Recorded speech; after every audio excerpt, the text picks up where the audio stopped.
and this is yet another unboxing. No, not of El Paso taco shells. There are not 12 crunchy white corn taco shells in this box.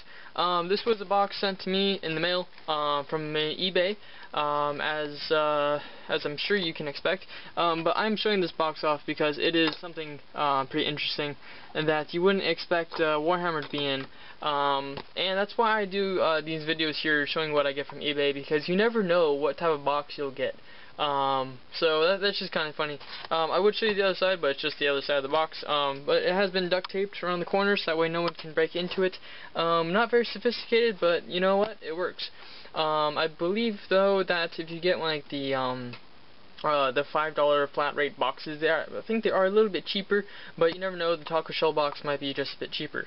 So this can be one of two things. It can be either some shoulder pads that I got, or it can be trying to think what else it can be, or it can be my incubi that I got from eBay. I'm not too sure. So my opening tool of today is not my usual Eagle Blade. That will be its new name now, the Eagle Blade. But this is my Benchmade knife that I use for backpacking, and that's it, yeah, okay. And then also for backpacking, camping, any type of outdoor uses. And so my weapon of choice is this one here. This is a spring-assisted knife, as you can hear by the awesome sound that it makes.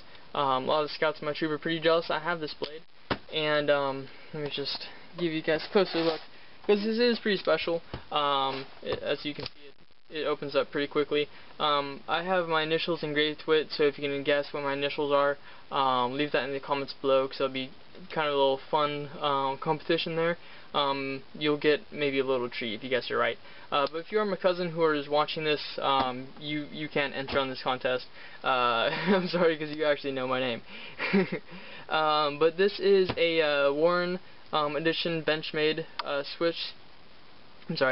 spring-assisted knife, and it has a serrated blade with the Tonto tip to pierce through that body armor. Because you never know if I'm going to be running into body armor when I'm backpacking or camping. You just never know. And he has a little clip there I can switch on to the other side if I wanted to, if I'm left-handed.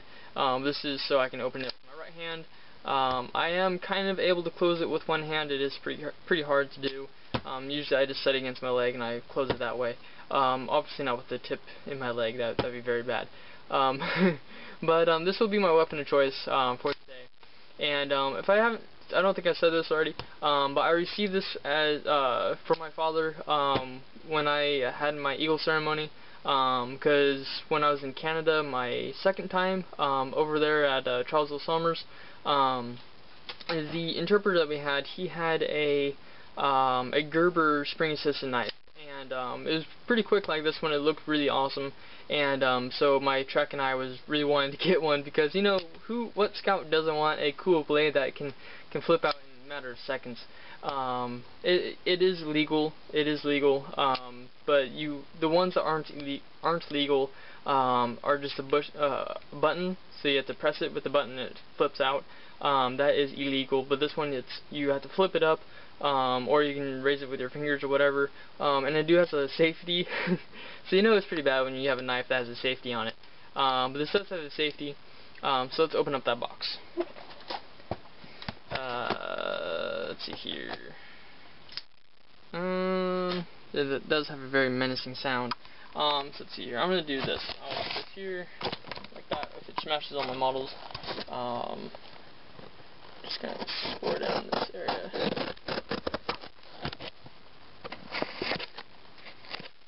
So I'm trying not to kill myself while I do this.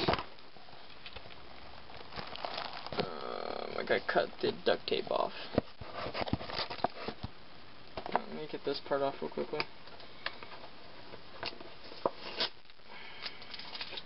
This came from Florida, if any of you are wondering. So, good old United States, Florida. There we go. Got that address label off. There, now I can cut it freely without find out my address. Because, you know, I would give it to you guys if you want to trade, but not just openly out there. because, you know, safety reasons.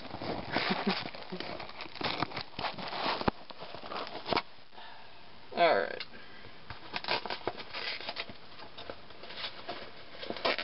There we go. Okay, so let's see here. What do we have in the box? We have some peanut packing, and it looks like it is my ink buy. So another interesting thing, there's some bubble tape with a bunch of little packing peanuts. So I'll have to throw those all back in the box.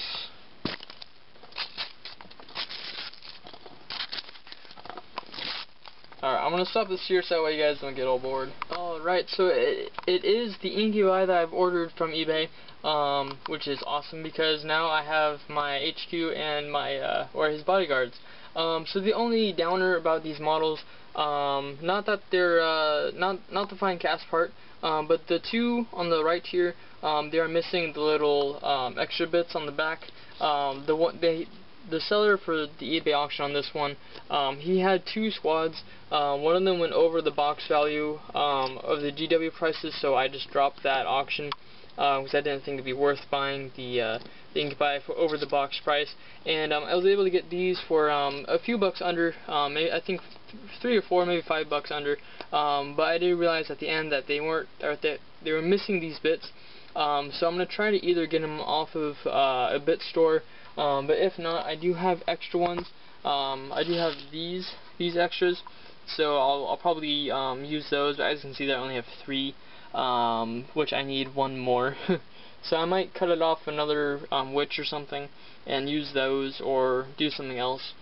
Yeah, I'm not too sure because I have one on both of my warrior guys, and then I have I got one from the other warrior box I used for my Trueborn, and then I have my 2 from the witch squad.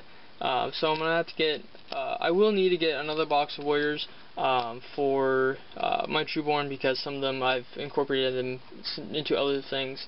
But I'll have to look, and so, or I might just get it off of eBay or a bit store. I'm not too sure. But these should fit pretty well. I don't know why they'd be different. And if not, I can always just glue it on there, but they will look different from the others, but that's alright. I don't really care too much about that. Or you never know, one just might have 2 flags. I'm not too sure yet. But other than that, the models look great. They're not glued into the bases, at least I don't think that they are. No, they're not. I really want to be careful with them because they are pretty brittle, since they are fine cast. And 2 of them, or this one and the other one, I probably would have switched the heads around. Make this guy look more to the left, and this one maybe a little bit more to the left too, since some of these are kind of just facing forwards. But they're nice that they're already built. I don't have to worry about that. Some of the little flashing things are still on there, but it should be pretty easy to cut them off. Some of them have little things in the blade, like that one there, and some little things like that. But it's really not too big of a deal. These are pretty much ready to be painted, which is nice. For the most part, they all have decent sculpts. I'm not seeing any that are like horribly terrible. Sorry if this is getting in focus and out, but they're pretty pale and they don't really show up very well in the light. Excuse me. But they are cool models. I'm glad to have them, and obviously not have to pay the full price of a box set. But you know, there's pros and cons with that. But I can't wait to get these guys painted. And I have still a bunch more to get painted as well, just for my regular warriors and such. But it is getting done. And just to show you guys a quick sneak peek at my Archon that I built. I'll do a little bit more in depth about him later. But here he is in my dynamic pose, and I realized that when I made this model, I have a lot of models that actually look like this. If you look to my, excuse me again, my past videos, you can see how many models have that same pose. I keep saying that I want a dynamic pose for my leaders and such, but there's that guy, and then there's this guy, and then there's this guy, and that's just in my Dark Eldar. With my my Scourge, he's kind of different. He doesn't really have a sword, but he is pointing off and kind of looking away. Let's see here if I can find my Dark Angels. Let's see here. There is this guy. He's kind of running and shooting with the same kind of basic thing. Of course, there's this one. They all have kind of that same static pose, but to me, I think that looks really cool. I'm trying to find the converted model that I had. Here it is. And then, you know, there's that one. So as you can see the trend, they all kind of have the same pose on them, even though I say that I want them to look cool and dynamic and everything. I'm still trying to find one more model. Where is he?